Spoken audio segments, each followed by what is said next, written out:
Olá, meus queridos e amados irmãos, tudo bem com vocês? Hoje eu venho aqui trazer um estudo a respeito de 1 Pedro 4, onde está falando a respeito dos fiéis da igreja, do fortalecimento na fé, dos caminhos da luta contra o pecado e principalmente nas tribulações do povo de Deus, que iremos estar passando em todos os tempos até a vinda do nosso Senhor Jesus.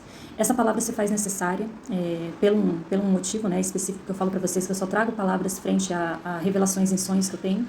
Então, se faz necessário chamar a igreja, porque vocês precisam vigiar e orar sem cessar, e principalmente porque vocês não sabem a hora em que todas as coisas vão se suceder, nem Jesus Cristo sabe, só o Deus Pai Todo-Poderoso que assim sabe. Então, precisamos orar e vigiar o tempo todo. Então, uma das revelações é que está chamando o povo para vigiar, não estão vigiando. E vigiando é você olhar os tempos, você olhar as situações, você olhar o que está exatamente acontecendo e você já tomar postura para buscar a Deus o quanto é tempo. Então, precisamos nos direcionar ao nosso Pai. Então, eu vou começar a leitura. E vocês podem acompanhar, mas eu não vou ler ele todo, porque a plataforma não me permite, pelo tempo da plataforma. Mas eu vou ler do 1 ao 11, vou fazer um breve resumo ali do 12 até o final, 19. Mas aí vocês podem ler em casa com mais tranquilidade, com mais calma. Tudo bem? Vamos lá? Vidas transformadas. Está escrito.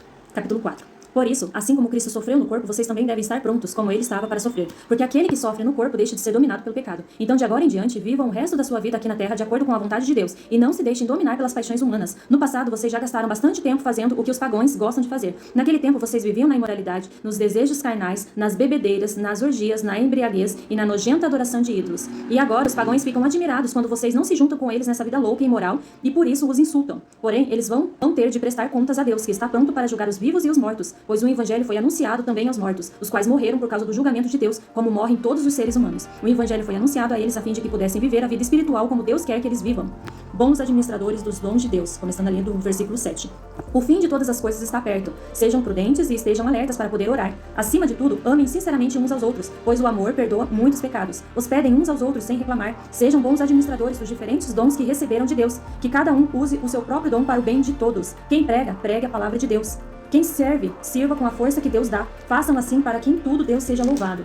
Por meio de Jesus Cristo, a quem pertencem a glória e o poder para todo sempre. Amém. E ali, a partir do 12 até o 19, tomando parte nos sofrimentos de Cristo. Aqui está falando bastante a respeito de toda a aflição e de toda a perseguição que a igreja vai sofrer. A glória dele vai ser revelada, mas até ser revelada, e todos os santos e todos os servos serem, nós, por exemplo, somos estrangeiros. Nós recebemos a graça como estrangeiro diante da graça de Jesus Cristo. Dessa situação que, se algum de nós tiver que sofrer, que nós não sofremos pelos pecados do mundo, pelo assassinato, pelo roubo, mas sim por Jesus Cristo. É um bom motivo para se sofrer quando você se denomina cristão. Então, como podemos ver nesse capítulo, fala um pouquinho sobre nós conseguimos viver o evangelho de Jesus Cristo com alegria diante das tribulações. Então, aqui o que acontece? O apóstolo Pedro, ele vem trazendo exortações a respeito desse tempo na vontade de Deus. O que faz a gente pensar a respeito de como a nossa vida pertencia ao pecado, mas diante do momento que nós vivemos para Jesus Cristo, o que nós renunciamos, qual é a nova forma de pensar, de agir, de falar.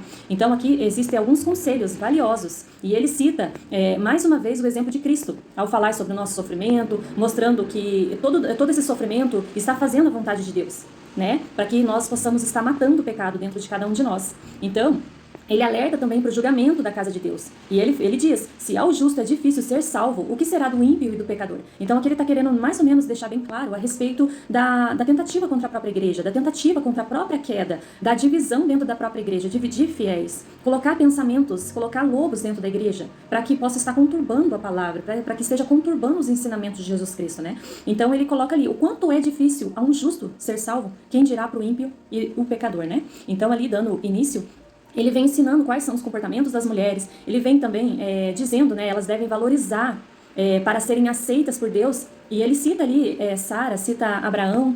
E, no mais, os maridos também eles devem honrar suas mulheres, para que a bênção de Deus permaneça sobre o lar e as orações não sejam interrompidas. É responsável pela saúde mental da esposa, é responsável pelo cuidado da sua esposa, ele tem que zelar pela esposa, porque a esposa é como a igreja de Deus, Assim como Jesus Cristo teve paciência com a igreja, ele teve, todo um cuidado com a igreja, assim também diz que os maridos precisam ter com suas esposas. Então é um cuidado, é uma delicadeza, Então o comportamento excelente, ele deve estar presente na vida do cristão.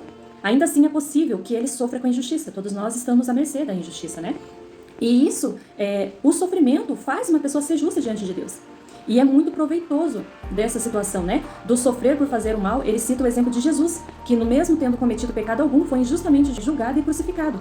Então, dando continuidade ali, o que ele pede? Por exemplo, no versículo 1 e no versículo 2 e 3. A explicação mais óbvia é que Pedro está ordenando aos cristãos, como os estrangeiros que têm Cristo como exemplo, sofressem e não fizessem o mesmo que seus caluniadores, as pessoas que blasfemam, as pessoas que criticam, que usam da palavra, ferem com as palavras.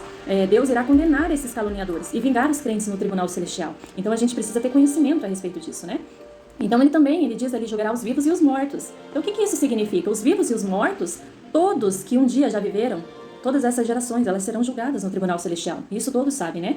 Pregação aos mortos, né? Nós vemos ali no versículo 6. Então são aqueles que não receberam Jesus Cristo, que ainda vivem de pecado. Então ele está querendo dizer a respeito disso. Quando estavam vivos, o evangelho lhe foi pregado. Então o que significa? Eles receberam a cura, eles estão recebendo a santificação, do Consolador, que é o Espírito Santo. Então, por meio dessa, uma pessoa se torna viva aqui. E nós estamos falando da vida terrena. A pessoa está aqui, mas ela está morta espiritualmente. Por isso é citado morto, Morto em Cristo, na verdade. Então a gente precisa ser força, a gente precisa estar declarados de que tudo isso faz parte da bênção que está vindo para cada um de nós como cristãos. E ali no versículo 7 ao 11, Pedro ordena que os cristãos mantivessem a unidade ao fazer tudo para a glória de Deus. Aqui ele deixa bem claro que não pode haver divisões, que quanto mais unidos, mais fortes seremos diante de todas essas tribulações. A igreja não pode se dividir. E aqui eu não estou falando de placas de igreja, eu estou falando de todas as igrejas, independente dos seus erros, de todas as suas falhas.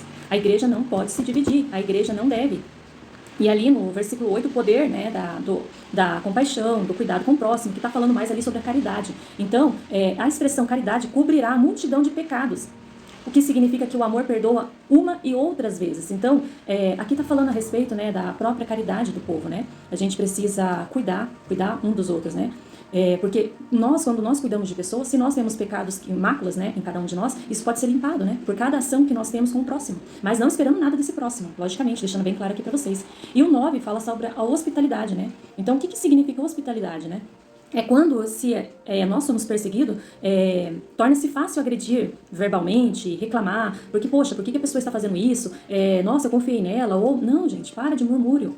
Até mesmo de outros cristãos. Às vezes o mundo já vai te perseguir, o mundo vai te dizer que você é um careta, que você é um bobo, que você não deve seguir, que a moral e o bom costume está fora de era, que os costumes cristãos e de família é coisa retrógrada. Não podemos ceder. E principalmente os irmãos cristãos que às vezes querem atacar um ao outro. Por causa disso, a ordem de Pedro é que sejam hospitaleiros uns com os outros. Eu diria não mais, eu diria igual Paulo, se suportar na fé. Suportar uns aos outros na fé quando se trata de cristãos, quando se trata de pessoas que estão indo na igreja. Então a gente precisa o tempo todo nos cuidarmos, Então, ali no versículo 10, que vai mais adiante, tá falando a respeito dos dons, Quando nós temos um dom, por exemplo, as palavras que se referem aos dons espirituais. Então, é a capacitação de Deus que Ele confia aos cristãos. Cada um de nós que estamos na igreja, nós temos dons. E cada vez mais, isso não é para exaltar a vanglória própria. Isso é para ajudar no trabalho, no serviço de Cristo, no Evangelho. Para que tudo para a glória de Jesus Cristo, na exaltação do Filho, para a glória do Pai. Então, nós precisamos estarmos sendo esses mordomos, que podemos estar levando para as pessoas, sermos instrumentos, do próprio Jesus Cristo, para auxiliar essas pessoas nessa caminhada. Tanto para aquela pessoa que não está na igreja, quanto para a pessoa que está na igreja. Porque se faz discípulos, igual Pedro foi um apóstolo, mas ele iniciou com discipulado, foi um discípulo. Então ele procurou pessoas, ele foi pescar pessoas. O que significa pescar pessoas? Eles olham na sua vida, você dá um conselho, você dá uma instrução que esteja direcionada ao próprio Jesus Cristo. As pessoas precisam ver Jesus Cristo em você. Então é muito importante, isso é uma forma de discipulado também. Porque cada vez mais que nós levamos a nossa paciência, temos calmaria, somos principalmente aquelas pessoas que a gente consegue dialogar com as pessoas e conseguimos também direcionar essas pessoas ao diálogo e conseguir fazer com que as pessoas façam as pazes, que as pessoas se acalmem, que as pessoas pensem, repensem, peçam perdão, se arrependam. Isso é muito importante e isso parte de cada um de nós, porque para demonstrarmos Cristo em nós temos que ter as condutas próprias de Cristo em nós. Nós precisamos ter o arrependimento, nós precisamos ter uma obediência todos os dias, porque não lidamos só com a palavra que precisamos colocar em prática, mas com as pessoas que não seguem essa palavra. Então é muito importante. E as pessoas que conhecem as escrituras, mas não colocam em prática também. Então tem vários desafios que precisamos passar, fora a calúnia e a difamação que poderemos sofrer diante disso. Em tudo Deus seja glorificado, Então os cristãos devem administrar e usar esses dons espirituais para a glória de Deus, como assim Ele deseja, Ali do 12 ao 14, regozijem-se na provação. Então, todos nós precisamos ter consciência, gente. O Pedro, ele declarou que os cristãos devem se regozijar na provação, que o sofrimento traz para serem membros da família de Deus. Sofrer por Cristo nesse mundo caracteriza os cristãos como estrangeiros. O céu é a morada em que eles irão habitar eternamente. Então, nós somos estrangeiros. Porque nós somos os cristãos. Nós estamos pela graça de Jesus Cristo. E em tudo nós precisamos dar graças, igual o apóstolo Paulo traz. Então, o sofrimento que glorifique a Deus. Quando nós estamos sofrendo, não podemos ficar murmurando, reclamando. Então, Pedro ele está nos encorajando a viver dessa forma, sabe? Que diante desses sofrimentos, nós estamos tendo uma devoção a Cristo, nós estamos colocando Cristo frente a tudo isso. E não crimes por eles cometidos e o seu sofrimento. Então, a gente precisa pensar a respeito disso. E ali tem o 17, no finalzinho, que está finalizando, que eu também não li para vocês, o julgamento começará por nós. Então, como que isso funciona? Se até os crentes em Cristo serão julgados, que terrível punição certamente aguarda os incrédulos, que não fazem caso do Evangelho de Cristo. Então, essa palavra que eu estou trazendo hoje para vocês, ela faz a semelhança, a chamada imediata, ao acordar, ao despertar da cegueira espiritual que alguns se encontram, e começar a praticar a palavra de Deus, a pegar a Bíblia e ler a Bíblia. Aqui nós não estamos colocando títulos, nós não estamos colocando pessoas, é Jesus Cristo na frente de todos nós. Então, participe da sua igreja, seja participativo, participe da sua comunidade, participe dentro da sua empresa, de forma bem clara, levando os ensinamentos de Cristo. Você não precisa passar entregando papel, folheto, não, mas você precisa ser uma fonte onde as pessoas podem te encontrar. Quando existe a escuridão, se tem uma luz ali, a escuridão já vai se espalhando, já vai saindo. Então, vai batendo retirada. Então, que você seja o alimento, você seja o sal da terra. E se faz necessário. Muitos estão dormindo, muitos não estão vigiando. E é chegada a hora, está cada vez mais próximo. Deus fala por sonho, Deus fala no cotidiano, quando você observa, vigiar o momento, a hora, porque você não sabe quando todas essas coisas se cumprirão. Então, vigiar e orar sem cessar, porque não sabe a hora. Porque nenhum de nós sabemos a hora. E principalmente os ensinos de Pedro, está dizendo para os cristãos, todos aqueles que acreditam em Jesus Cristo e creem em Jesus Cristo. Sei em quem tenho crido, como eu tenho vivido e como eu tenho feito levar Cristo, levar essa palavra de Jesus Cristo para restaurar, para curar como oliveira as pessoas. Quem você tem sido? Cristão.